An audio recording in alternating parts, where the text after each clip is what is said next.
Boa noite, galera de casa, voltamos. Saiu a Ju, eu entrei. Boa noite para vocês, boa noite, Wake. É sempre um prazer estar aqui, podendo trazer a palavra do Senhor. Carlinhos e Ju me convidaram para poder dando continuidade a esse tema que veio no coração deles, do levanta e resplandece. E o tema que Deus colocou no meu coração é esse daí, despertados para uma vida de intimidade. Amém? É algo que está borbulhando no meu coração. Eu queria compartilhar algo que Deus tem falado e eu creio que é para a gente estar ouvindo e a gente poder realmente ser edificado nessa noite. E eu creio e declaro que a gente vai sair daqui diferente da forma como a gente entrou. Amém? Eu botei aqui uma breve introdução, né? Porque a gente fala, caramba, vida de intimidade. O que é intimidade? Intimidade está ligado a conhecer alguém, né? Mas às vezes você convive com a pessoa, está do lado da pessoa, sabe até o nome da pessoa, mas, cara, isso é muito pouco, né? Você convive, está ali e tal, a gente até brinca em relação a isso, no conexão, a importância do conexão para as nossas vidas. Porque às vezes você está aqui no ambiente da igreja, você até sabe o nome, quem é aquele dali e tal, mas, cara, você não convive, você não sabe o gosto da pessoa, você não sabe onde a pessoa mora, como que ela é, enfim. E a intimidade fala disso, da gente estar caminhando junto, sabe, conhecendo um ao outro. E Deus colocou isso no meu coração, né? Às vezes a gente convive com a pessoa, mas a gente não se interessa de fato por saber o que ela gosta. E viver essa vida de intimidade com alguém é isso, conhecer as suas características, o seu jeito de ser, o seu modo de falar, de agir, de pensar. Cara, na sua família você sabe, né? Às vezes do seu marido, da sua esposa, do seu pai, da sua mãe, só aquela olhada que ela te dá, você já sabe que deu ruim ou deu bom, né? Então, é porque você está junto, você está caminhando junto com a pessoa. Então, a intimidade é isso, você está junto que pelo olhar, pela entonação da voz, você já sabe o que aquela pessoa quer dizer. Isso é intimidade, é você caminhar junto. E Deus nos chama para isso, sabe? Ele nos chama para a gente caminhar junto dele. E esse é o tempo da gente ser despertados para essa vida de intimidade. E ele faz esse convite. Mas é necessário eu e você respondermos a esse convite. E é um convite diário, gente. Ele ama se relacionar comigo e contigo. Amém? E eu trouxe aqui algo que eu tenho visto que é muito comum hoje em dia, assim, só para a gente separar, né? Hoje todo mundo fala, amigo, amigo, amigo. Cara, eu nem te conheço, você chama meu amigo. Já percebeu isso? Amigo, amigo, cara. Amigo é a palavra forte, sabe? E eu trouxe aqui 3 palavras que, cara, hoje a gente quase não fala, né? Tipo, não faz essa diferença de amigo e colega. Aí eu peguei até a origem da palavra, colega, que vem do latim, está ligado a parceiro de trabalho, tem a ver com a palavra colégio, ou seja, aquela pessoa que faz parte da sua comunidade, que trabalha contigo, estuda com você. Agora, amigo, olha só como que é muito mais forte. E às vezes a gente nem percebe no poder da palavra, do significado da palavra. Amigo vem do mesmo radical de amor, isto é, um indivíduo unido ao outro por amor, ou seja, é algo muito mais forte, sabe? E Jesus nos chama de amigo, ele não nos chama de colega, ele te chama de amigo, porque a gente está ligado a ele por esse elo de amor. Ele nos amou primeiro. A gente ama porque a gente responde em amor àquele que nos amou primeiro. E outra palavra que eu botei aqui, que a gente vai ver mais à frente no versículo sobre isso, é companheiro. É aquele com quem você compartilha, divide o pão. Algo importante para você, a ponto de você abrir mão, de você compartilhar o pão. Fala de estar à mesa, de compartilhar, de conversar, de estar junto. E Jesus também é o nosso companheiro, sabe? E em relação a tudo isso, eu separei aqui, não precisa abrir, eu vou ler. João 15, no verso 15, lá diz, Jesus falando, já não vos chamo de servos, porque o servo não sabe o que faz o seu senhor, mas tenho-vos chamado amigos, porque tudo quanto ouvi de meu Pai vos tenho dado a conhecer. E tendo ouvido isso, a gente pode refletir, será que realmente conhecemos Jesus? Conhecemos o seu gosto, o seu jeito, o seu modo de agir, de falar? Ele nos conhece, sabe o mais íntimo do nosso ser, mas é chegado o tempo da gente conhecer verdadeiramente quem é Jesus, sabe? A gente precisa ter esse coração apaixonado por Ele, porque Ele ama se revelar àqueles que estão disponíveis de coração. Para Ele só precisa de um coração, cara. Ele não olha a aparência, Ele olha dentro, Ele sabe o desejo e o anseio que vem de dentro, e o nosso papel é esse, é responder, e Ele está à nossa disposição. Mas, para exemplificar um pouco isso, vou pedir para vocês abrirem em Lucas 24, no verso 13, na passagem dos discípulos no caminho de Emaús. Lucas 24, verso 13. Vamos abrir lá, por favor. Todo mundo achou, amém? Isso aí, vamos lá. No verso 13, naquele mesmo dia, 2 discípulos estavam indo para uma aldeia chamada Emaús, que ficava a uns 10 quilômetros de Jerusalém, e iam conversando a respeito de tudo o que tinha acontecido. Enquanto conversavam e discutiam, o próprio Jesus se aproximou e ia com eles, porém os olhos deles estavam como impedidos de o reconhecer. Então ele lhes perguntou: o que é que vocês estão discutindo pelo caminho? E eles pararam entristecidos. Um, porém, chamado Cleopas, respondeu: será que você é o único que esteve em Jerusalém e não sabe o que aconteceu lá nesses últimos dias? E ele lhes perguntou: Jesus, do que se trata? E eles explicaram: aquilo que aconteceu com Jesus, o Nazareno, que era profeta, poderoso em obras e palavras diante de Deus e de todo o povo, e como os principais sacerdotes e as nossas autoridades o entregaram para ser condenado à morte e o crucificaram. Nós esperávamos que fosse ele quem havia de redimir Israel, mas depois de tudo isso, já estamos no 3º dia desde que essas coisas aconteceram. É verdade também que algumas mulheres do nosso grupo nos surpreenderam, indo de madrugada ao túmulo, e não achando o corpo de Jesus, voltaram dizendo que tinham visto uma visão de anjos, os quais afirmam que ele vive. De fato, alguns dos nossos foram ao túmulo e verificaram a exatidão do que as mulheres disseram, mas não ouviram. Então ele lhes disse: como vocês são insensatos e demoram para crer em tudo que os profetas disseram? Não é verdade que Cristo tinha de sofrer e entrar na sua glória? E começando por Moisés e todos os profetas, explicou-lhes o que constava a respeito dele em todas as Escrituras. No verso 28, quando se aproximaram da aldeia para onde iam, ele fez menção de passar adiante, mas eles os convenceram a ficar, dizendo: fique conosco, porque já é tarde e o dia está chegando ao fim. E Jesus entrou para ficar com eles. E aconteceu que, quando estavam à mesa, ele pegou o pão e abençoou, e depois de partir o pão, ele deu a eles. Então os olhos deles se abriram, e eles reconheceram Jesus, mas ele desapareceu da presença deles, e disseram um ao outro: não é verdade que o nosso coração nos ardia no peito, quando ele nos falava pelo caminho, quando nos explicava as Escrituras? E na mesma hora, levantando-se, voltaram para Jerusalém, onde acharam reunidos os 11, e outros com eles, os quais diziam: de fato, o Senhor ressuscitou e já apareceu a Simão. Então os dois contaram o que lhes tinha acontecido no caminho e como tinham reconhecido o Senhor no partir do pão. Amém? E a frase que Deus me colocou é essa, né? Eles conviveram com Jesus, mas não reconheceram quem ele era. E a gente muitas das vezes está aqui criticando, falando: pô, como eles não reconheceram Jesus? E aqui fala que a visão deles estava fechada, né? Mas, cara, a gente não pode cair nessa cilada também, sabe? A gente não pode ser um mero religioso, vir para a igreja, se acostumar, estar na casa do Senhor, fazendo, servindo. Não, cara. A gente precisa ter esse coração que arde pela presença dele. E, infelizmente, aqui eles até relatam, né? No meio do caminho, o nosso coração ardia. Parecia que algo estava falando, mas, cara, eles desprezaram aquilo naquele momento. Mas o interessante é isso, né? Que naquele momento do partir do pão, os olhos deles se abriram. Cara, isso é muito forte assim, sabe? Porque lembra do que eu falei, companheiro? O companheiro é aquele que compartilha, divide o pão. Exatamente isso Jesus exemplificando. Cara, eu quero ser seu companheiro, eu estou disponível para você. E ele tem esse cuidado, sabe, de estar ali. E, cara, ele é um Deus de perto, ele não é um Deus de longe. Ele nos chama para estar perto dele. E quando eles estavam à mesa, estavam num momento de comunhão, os olhos deles foram abertos, pois a verdadeira comunhão gera intimidade.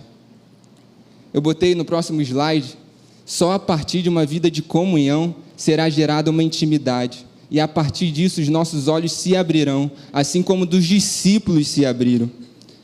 Cara, e isso me remete também a uma passagem lá de Jó, que é muito conhecida, que ele fala: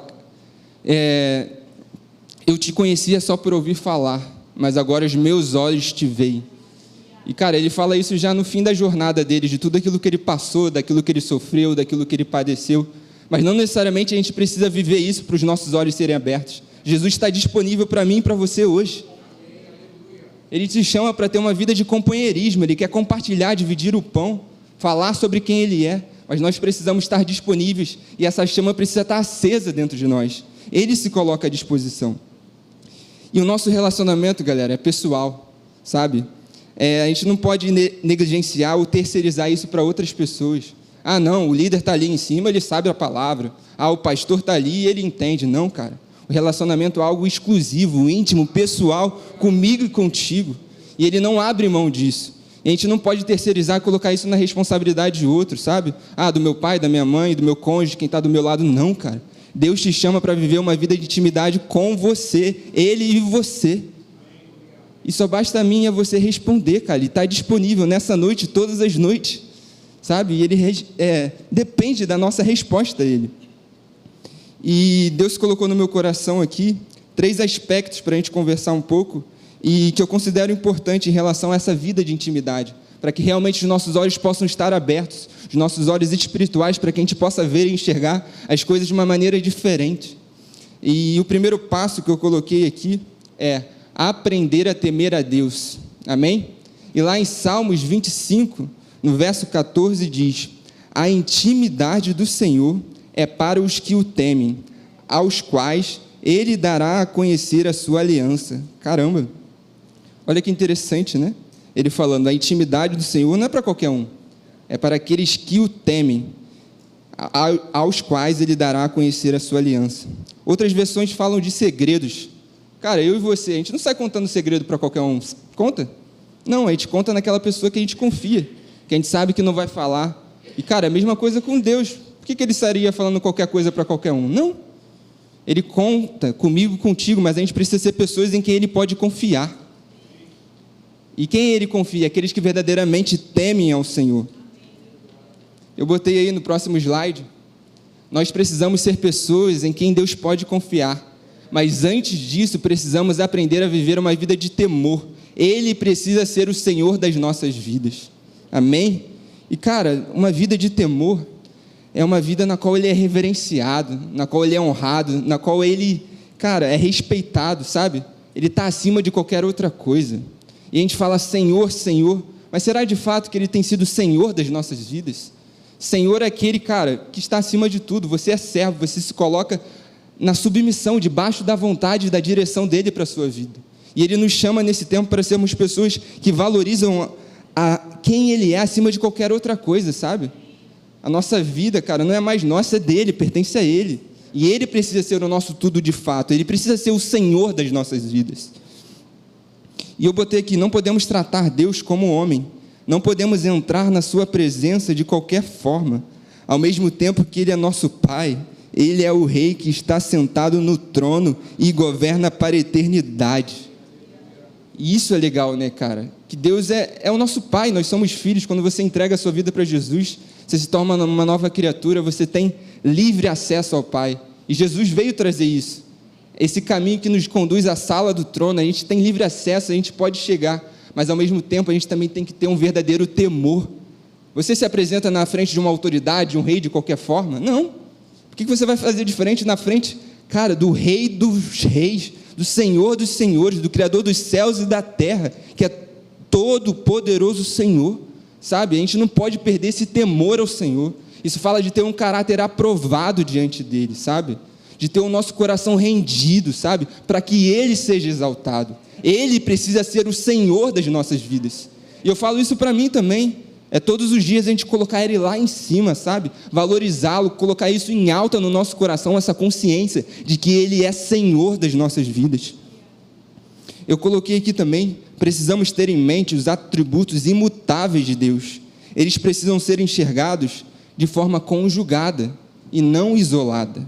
Ao mesmo tempo que Ele é amor, 1 João 4,8 fala que Ele é amor. Ele não tem amor, Ele é amor, mas também é fogo consumidor. Hebreus 12:29 fala a respeito disso, sabe? Então a gente não pode abrir mão de uma coisa em detrimento da outra. Ao mesmo tempo que Ele é amor, que Ele te ama, que Ele te aceita, que Ele te recebe, isso não quer dizer que você tem que viver da mesma forma.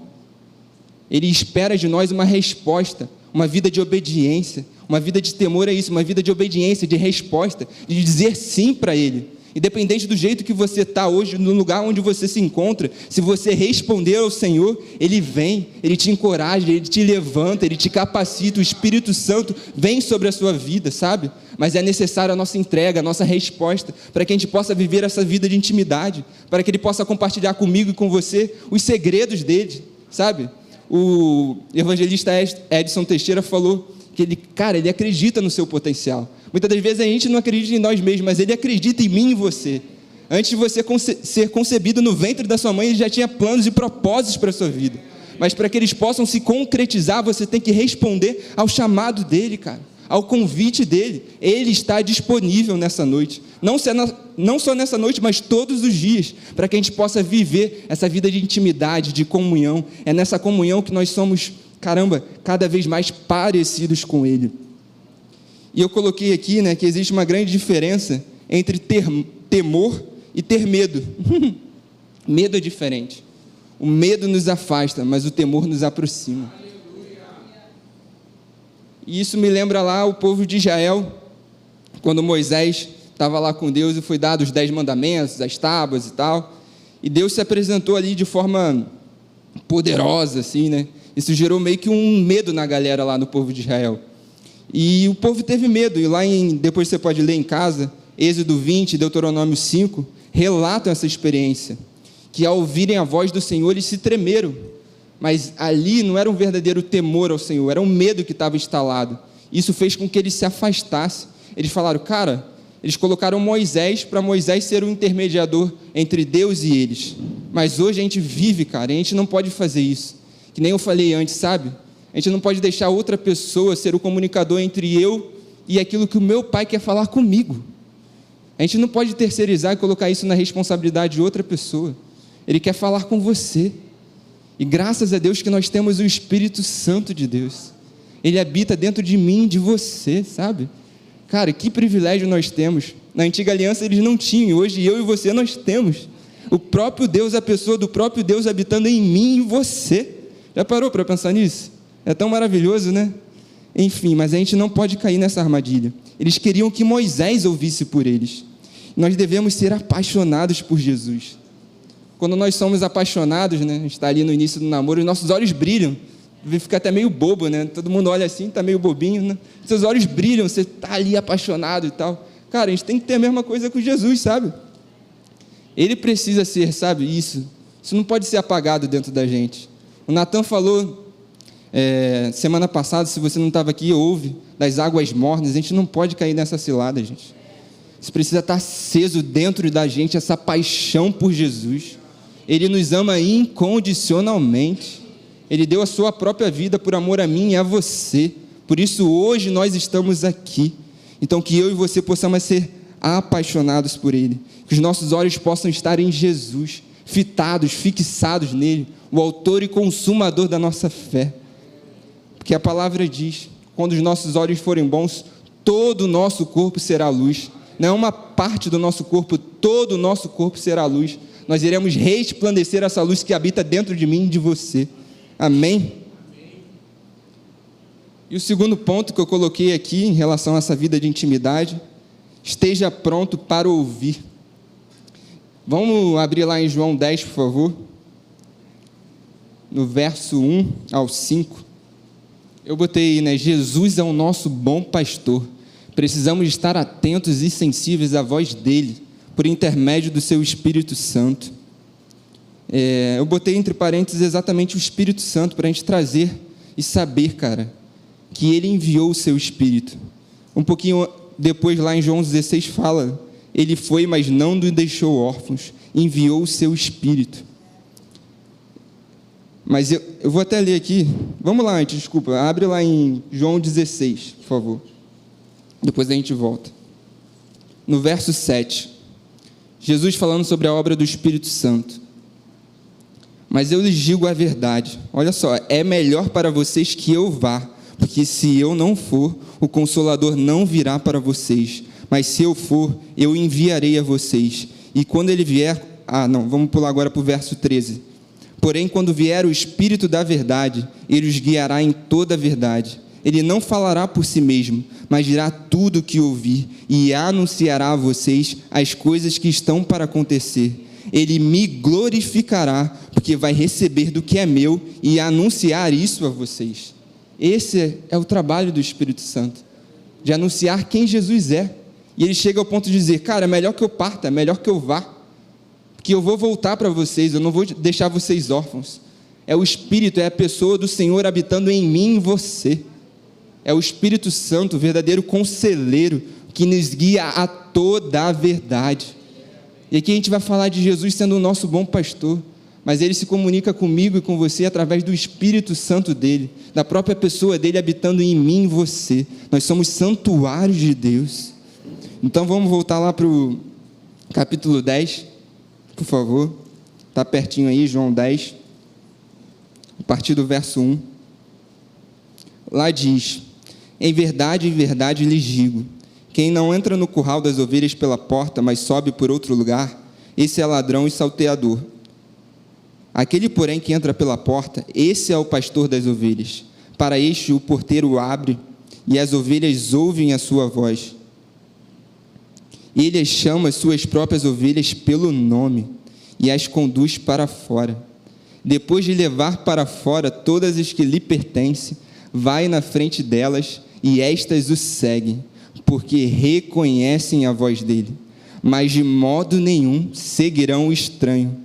Pelo contrário, fugirão dele, porque não conhecem a voz dos estranhos. Amém. Aqui fala exatamente disso, de Jesus como nosso bom pastor. E eu coloquei aqui, cara, ele conhece as suas ovelhas, cada uma pelo nome. Ele nos chama pelo nome. Ele te valoriza quem você é, cara. Não se compare com ninguém, ele te ama incondicionalmente. Não caia na cilada da comparação. Ele tem planos e propósitos únicos e perfeitos para você. Fica com isso no coração, sabe? Deus é muito bom. E aqui fala das ovelhas, né?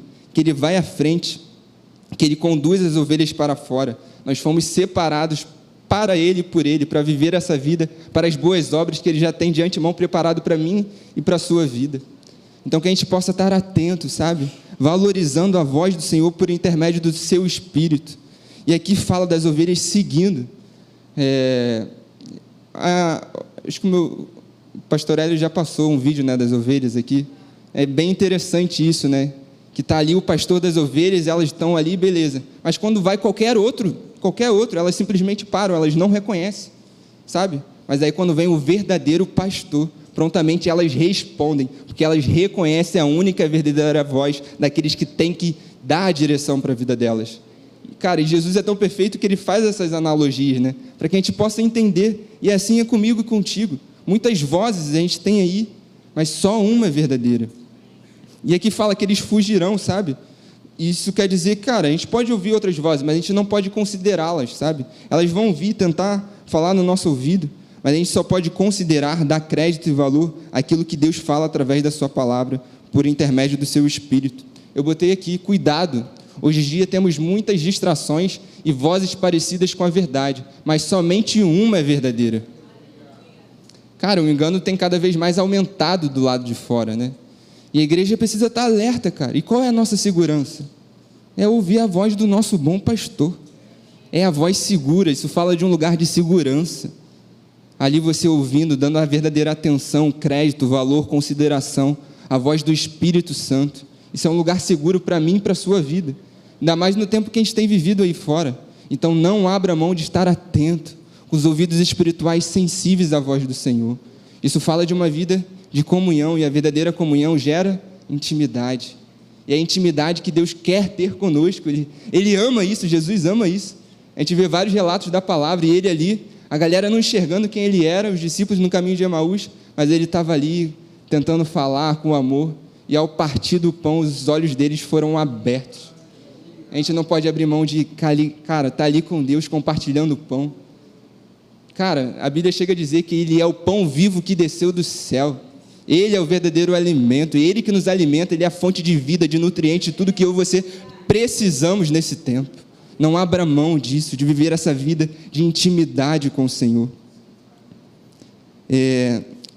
No verso 7 ao verso 10, ele fala que ele mesmo é a porta. E eu coloquei aqui, nós ouvimos e reconhecemos a sua voz, aceitamos o seu convite quando entramos para o seu rebanho, mas agora precisamos continuar atentos, dando crédito e valor para não sermos atraídos para fora. Porque aqui no verso 7, no finalzinho do verso 10, ele fala: o ladrão vem somente para roubar, matar e destruir. Eu vim para que tenham vida e a tenham em abundância. Mas o inferno continua do lado de fora. Ele é astuto, mas ele é derrotado. Eu e você somos mais que vencedores em Cristo Jesus. Mas isso não quer dizer que ele não vai continuar tentando com as mesmas estratégias.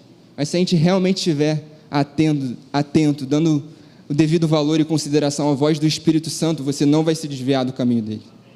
E isso aqui que ele está falando, cara, a gente recebeu esse convite, e a gente aceitou, a gente se tornou filho de Deus. Ele é a porta e ele também é o caminho. Da mesma forma ali, os discípulos estavam caminhando, e ao longo da nossa jornada, do nosso caminho, a gente vai caminhando com ele e ele está ao nosso lado.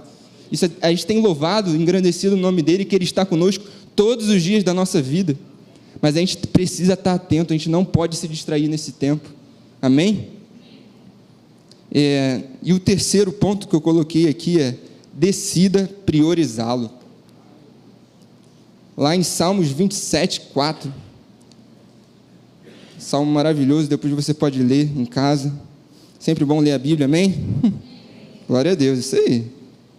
Lá diz assim: uma coisa peço ao Senhor e a buscarei, que eu possa morar na casa do Senhor todos os dias da minha vida, para contemplar a beleza do Senhor e meditar no seu templo. Eu preciso investir tempo, mas não pode ser qualquer tempo. Deve ser um tempo de qualidade. Para que isso ocorra, ele precisa ser a minha e a sua prioridade. Ali o Salmo fala disso, né? Uma coisa peço ao Senhor, mas a parte dele ele tem que fazer, e a buscarei, essa é a nossa parte, que eu possa morar todos os dias na casa do Senhor, para contemplar a sua beleza, e meditar no seu templo. E olha que maravilha, você já é um templo, santuário vivo do Senhor, ele habita dentro de você, e a gente tem esse livre acesso, mas que a gente venha aproveitar desse livre acesso, não só no culto da Wake, ao longo da semana também, de segunda a segunda, ele está disponível todos os dias. E priorizar é isso, priorizar são escolhas, priorizar é abrir mão de algo. Quando priorizamos alguma coisa, nós necessariamente abrimos mão de outra. Isso o Espírito Santo falou comigo, né, cara? Quando você prioriza algo, necessariamente você está abrindo mão de outra. É assim na nossa vida. Quando você tem um foco, uma direção, sei lá, eu tenho um concurso, quero estudar, tem a galera do pré-vestibular, ou então profissionalmente, você vai ter que abrir mão, às vezes, de momentos que você gostaria de estar com a sua família, com seus amigos, de uma saída. Tem alguma coisa errada disso? Não, é legal, é maneiro, mas o teu foco, a tua prioridade está em outro lugar. E Jesus, muitas das vezes, vai nos pedir isso, sabe? Uma vida na qual ele tem que ser priorizado é algo leve, mas porque vale muito mais a pena a gente passar esse tempo e viver com ele. E a gente tem que ser criterioso nas nossas escolhas, sabe? Eu botei até um exemplo aqui comigo que aconteceu essa semana. Tinha colocado no coração de fazer um propósito, um jejum na sexta-feira. Eu falei, isso sim, vou fazer sim. Aí chega no lugar onde eu estava, o almoço era o quê? Churrasco. Eu falei, logo hoje, sim, só porque eu falei que ia fazer. Aí eu dei aquela rateada, né, aquela balançada, eu falei, não, vou fazer. Enfim, mas essas coisas vão acontecer comigo e contigo, né? Quando a gente decide priorizar, valorizar, não, vou fazer. Hoje eu estou no jejum, acordei animado. Aí o almoço, churrasco. E aí? Aí dá aquela pensada, se pensar muito já era, irmão. Tem que decidir, não vou comer churrasco não, vou me alimentar do pão vivo que desceu do céu, ele vai me nutrir, ele vai me manter de pé. Mas essas coisas a gente brinca, mas acontece, sabe? Enquanto a gente não responde, não acontece nada. Mas quando a gente fala, eu vou fazer, aí vai lá e vê realmente, caramba, eu estou firme no meu coração da minha decisão, que Jesus é mais importante de qualquer outra coisa. Então é isso, sabe? Comer churrasco é muito bom, não tem nada de errado. Mas, cara, estar com ele é muito melhor, amém? E eu botei aqui, quer ver outro exemplo? Deus nos priorizou e abriu mão do seu Filho Jesus. Deus nos priorizou e abriu mão do seu Filho. Jesus nos priorizou e abriu mão da sua vida. Quando nós priorizamos a Deus, também teremos que abrir mão de coisas na nossa vida, até porque ela já não é mais nossa, e sim dele. Cara, nossa vida não é mais nossa. Fala aí para quem do seu lado, a sua vida não é mais sua. Isso aí, já era, irmão, já perdeu já. Lá em Gálatas 2:20 também fala isso, né? Já não sou eu quem vive, mas Cristo vive em mim. E o viver que agora tenho na carne, vivo pela fé no Filho de Deus, que me amou e se entregou por mim. Cara, Ele nos priorizou, Ele abriu mão do seu Filho, Jesus abriu mão da sua vida. Ninguém tirou a vida dele, Ele a entregou por amor a mim e a você. Ninguém tem esse poder, não. Ele decidiu vir em forma humana, abriu mão da sua glória e, cara, veio nos servir. Deus entregou o seu melhor, mas como é poderoso que agora ele tem inúmeros e maravilhosos filhos juntamente com Jesus. Essa colheita foi abundante, não foi? Está aí você, filho de Deus, abençoado, nova criatura em Cristo Jesus, salvo e redimido, para a glória de Deus Pai, amém? E eu botei aqui também, né? Cara, Jesus não pode ser encaixado. Muitas vezes a gente tenta encaixar Jesus nas nossas vidas, na nossa rotina.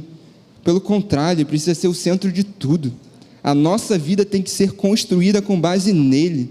Ele precisa ser o verdadeiro fundamento, o alicerce, no qual nós somos edificados e construídos, porque dele depende toda a nossa vida.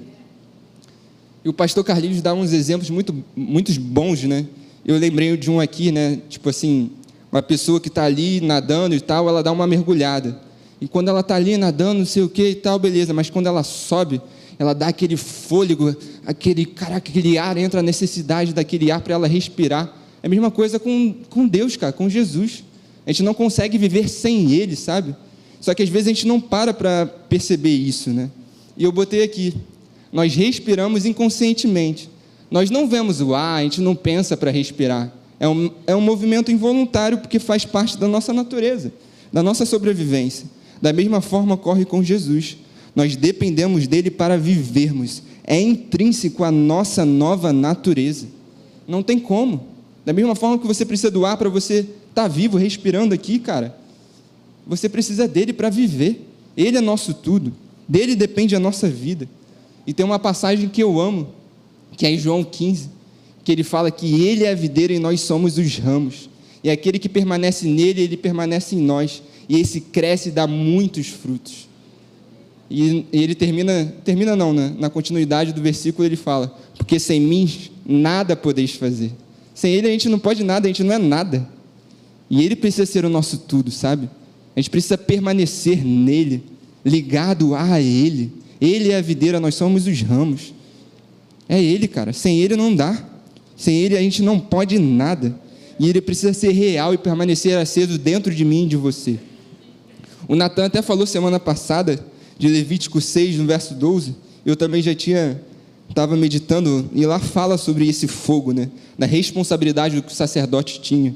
No verso 12 ao verso 13 diz, o fogo sempre ficará aceso sobre o altar, não deve ser apagado. O sacerdote acenderá lenha no altar a cada manhã, e sobre ele porá em ordem o holocausto, e sobre ele queimará a gordura das ofertas pacíficas. O fogo queimará continuamente sobre o altar, não deve ser apagado. Provérbios 26, na primeira parte do verso 20, também diz, sem lenha o fogo se apaga. A gente precisa, cara, é a nossa parte, sabe? Da mesma forma, cara, se você não fizer, ninguém vai fazer por você. A gente precisa responder ao nosso Senhor. Em relação a esse assunto, né, de manter aceso esse fogo, essa chama, eu estava meditando um dia e Deus me deu uma analogia. Eu até botei triângulo do fogo. Eu acho que está muito pequeno aí para enxergar, mas ali fala um pouco do processo da combustão, de como o fogo é gerado, de como isso acontece. E a gente precisa do combustível, do comburente e da fonte de ignição. O combustível é qualquer material que reage com o oxigênio. O comburente é o próprio oxigênio, ou o ar que contém esse oxigênio. E a fonte de ignição é o agente responsável pelo início do processo, para que ele realmente possa ser gerado o calor e gerar o fogo. Aí Deus me deu isso daí, ó. Para que esse processo ocorra, é necessária uma reação em cadeia, ou seja, uma conjunção de elementos. E eu botei aí o combustível, que é a lenha, a substância, a palavra, alinhada ao comburente, que é a presença do Espírito Santo vivo e real, gera essa combustão, gera esse calor que é o fogo da presença de Deus. Isso é liberado nas nossas vidas e nós somos transformados. E esse fogo, cara, não é de condenação, é um fogo de purificação. É para que a gente possa ser cada vez mais parecido com Ele. Nós somos incendiados para a gente poder ser incendiadores, sabe? E ali eu coloquei, para que isso ocorra, precisa da fonte de ignição. Somos eu e você o agente responsável, tanto pelo início do processo, quanto para que ele continue. Então não abra mão disso, sabe? Da palavra de Deus, da verdadeira substância, é a palavra, é a verdade. Mas sem a presença do Espírito Santo, como diz a minha sogra, não dá. Queridinho Espírito Santo, Só vale a pena viver uma vida guiada, inspirada, cheia do Espírito Santo. Sabe? Não abra mão disso. Cara, nós somos os agentes responsáveis. Essa fonte de ignição que faz o fogo queimar e continuar aceso. Da mesma forma que era a responsabilidade do sacerdote, é sua hoje, como filho de Deus, manter essa chama acesa. E ela não pode ser apagada. Então não desperdice o seu tempo. Não se contente em viver uma vida mediana, em águas mornas, como Natan falou. Não se contente com tão pouco, sabe? A gente não pode se acostumar com a presença de Deus. Ele precisa ser real dentro de nós. Eu botei aqui, a letra mata, mas o Espírito vivifica. As palavras dele são Espírito e vida. Quem por ele se alimenta, Jesus, por ele viverá. A gente não pode ser apenas alguém que reproduz, eu sei, eu decoro a Bíblia. Isso aí que ele está falando, eu já ouvi. Não. A gente precisa valorizar a pessoa do Espírito Santo que está aqui, a presença de Jesus que está aqui. E, sobretudo, está dentro de você. Cara, a gente não pode viver mais da mesma forma.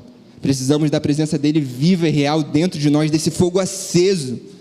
E, a partir disso, seremos despertados para uma vida de intimidade, temendo ao Senhor, ouvindo, reconhecendo a sua voz e priorizando a sua palavra.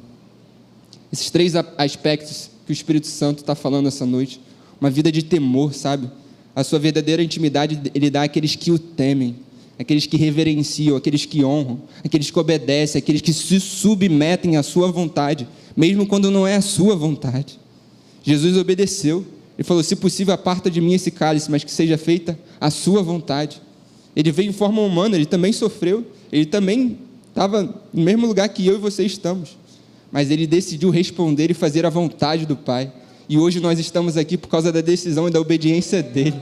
E ele foi exaltado e glorificado e vivo está. E nós podemos servir e conviver com ele, sendo despertados por essa vida de intimidade, sabe? Então valorize isso, valorize a presença do Espírito Santo. E eu botei aqui uma mensagem, na verdade uma frase que eu estava lendo no livro do John Bevere, do livro O Temor do Senhor. E lá ele fala, na nova aliança, o plano de Deus não é que nós reflitamos a sua glória. Eu botei entre parênteses. Assim como foi com Moisés quando subiu no Monte Sinai, mas que a sua glória seja vista em nós. Uma coisa é refletir algo, outra bem diferente é habitar nela e emiti-lo. Cara, Moisés estava lá, subiu no monte, ele ficou vários dias e a glória do Senhor resplandecendo ali, sabe? E com tamanha glória do Senhor, sabe? E hoje a gente pode experimentar isso, mas aqui ele traz algo interessante, que hoje a gente não reflete algo. Moisés estava refletindo algo de fora. Não, hoje a gente resplandece algo de dentro para fora. É a luz que está dentro de você. É esse levantar e resplandecer algo que vem de dentro. Não é de fora, é de dentro para fora. É a glória, é a luz do Senhor que habita em mim e em você. Ela precisa brilhar. E à medida que nós nos relacionamos, à medida que nós nos expomos à presença dEle, cara, essa luz brilha de forma intensa e poderosa, sabe? E para encerrar, o louvor pode ir subindo. Vamos ler lá em Isaías 60, versículo base aí. Botei até aí no slide para quem quiser acompanhar, mas sempre bom abrir a Bíblia, amém? Lá diz, verso 1: levante-se e resplandeça, porque já vem a sua luz, e a glória do Senhor está raiando sobre você. Porque eis que as trevas cobrem a terra, e a escuridão envolve os povos, mas sobre você aparece resplandecente o Senhor, e a sua glória já está brilhando sobre você. As nações se encaminham para a sua luz, ó Jerusalém, e os reis são atraídos para o resplendor do seu amanhecer. Levante os olhos ao redor e veja, todos se reúnem e vêm até você.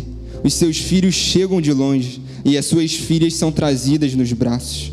E aqui eu botei, para que essa seja a nossa realidade, a luz do Senhor brilhando dentro de mim e em você. Ela já está dentro. Pessoas serão atraídas, vidas serão alcançadas e Jesus voltará. Mas para isso ele precisa de uma igreja viva, acesa, apaixonada, que vive uma vida de comunhão, de intimidade, que teme ao Senhor, que valoriza a sua palavra, que não abre mão de fazer a vontade dele.